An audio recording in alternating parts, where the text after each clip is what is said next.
Back now at 8:37 with actor Russell Brand, best known for his hilarious movie roles in Forgetting Sarah Marshall and Get Him to the Greek, in which I also starred and saved the movie.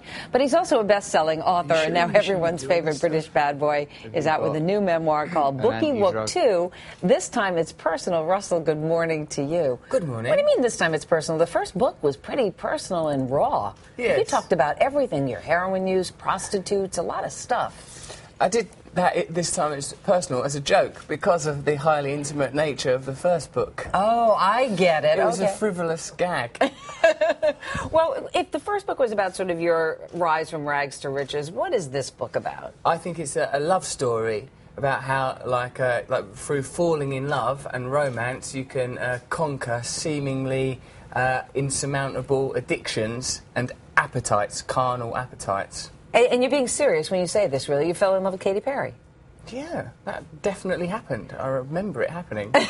I'm still now living in the aftershock. I know, and you guys are going to get married. You're very personal and private about that, as you should be, but you're going to be married pretty soon. We're going to get married, yeah. Yeah, and I've heard everything from the Arctic as a place where you're going to get married to India. The Arctic, India, Egypt, on a pyramid, at the Earth's core, in the arms of Vishnu. I try to spread different rumours so that on the day we can sneak off. How has it changed you?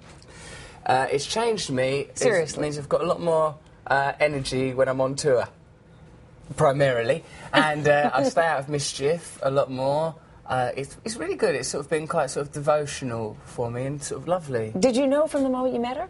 Yeah, because she threw that bottle at me.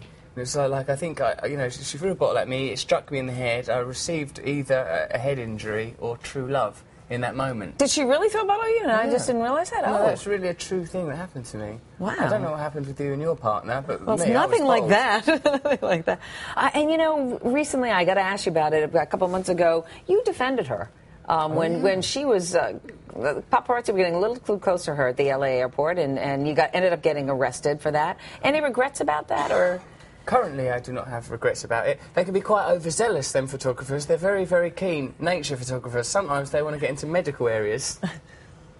So you did what you felt you had to do? Yeah, I was just being sort of protective and normal, I think. What have you learned about celebrity, I mean, now that you've made it? Well, what I think is some elements of it are good, like you meet nice people and stuff. But when I was a kid, I thought it would solve all of my problems. And it would be sort of dead exciting. But primarily, I realised that it's not. You have to really love the thing that you do, because all the superficial things that come around the celebrity don't have so much value as I thought they might when I was a kid. And everybody wants to have a piece of you too, which is that's a bit strange. Your mom raised you. Your dad left when you were just a little guy, and you mentioned in an interview that she never read your first book. Maybe it was too personal for her. Yeah, I think it was upsetting because my mum was sick a lot when I was a kid. She had cancer 3 times between when I was 7 years old and when I was 11, and I had to go and live with relatives and stuff like that. She brought me up on her own, and it was difficult, and so I think she didn't read it because it was a bit sad. Yeah, well, you did talk about some of the awful things that you went through, particularly the drug use and such. So would she be glad to read this book, do you think? This one's a roller coaster ride of hedonism and orgies. She'll love it. What are you up to now, movie-wise? I remade that film Arthur, the Dudley Moore film. Yeah, right. That's really good. I'm really excited about that. I made with Helen Mirren, right? Helen Mirren's in it. Brilliant. Yeah. Nick Nolte, who's a man with a certain amount of pheromonal, testosteronal aggression. There's a bit where he helps me onto the back of a horse. He was supposed to help me onto it using, my foot to hoist me onto a horse. He used this area of my body as a fulcrum.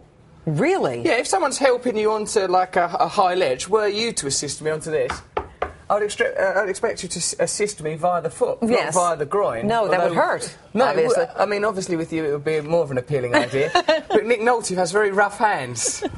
So, other than that, Arthur was a wonderful experience and a very, very exciting movie. But I think it may delay children for a couple of years. And then the other extreme is The Tempest, which you're doing, which is pure Shakespeare. Julie Taymor. Shakespeare. Yeah. It was an amazing experience making out of Julie Taymor, which is a brilliant visionary woman. Helen Mirren is wonderful. Well, there I am in it, in a costume. Jaimin Unsu's in it, Alfred Molina. Incredible actors. Yeah, it's a phenomenal experience, incredible prose, and I got to wear a dress. No one can judge me for that.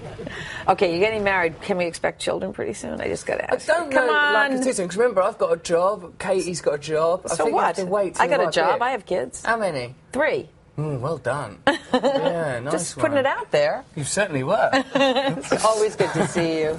Thank you so much, Russell. Russell. Thank you, my Thank darling. you.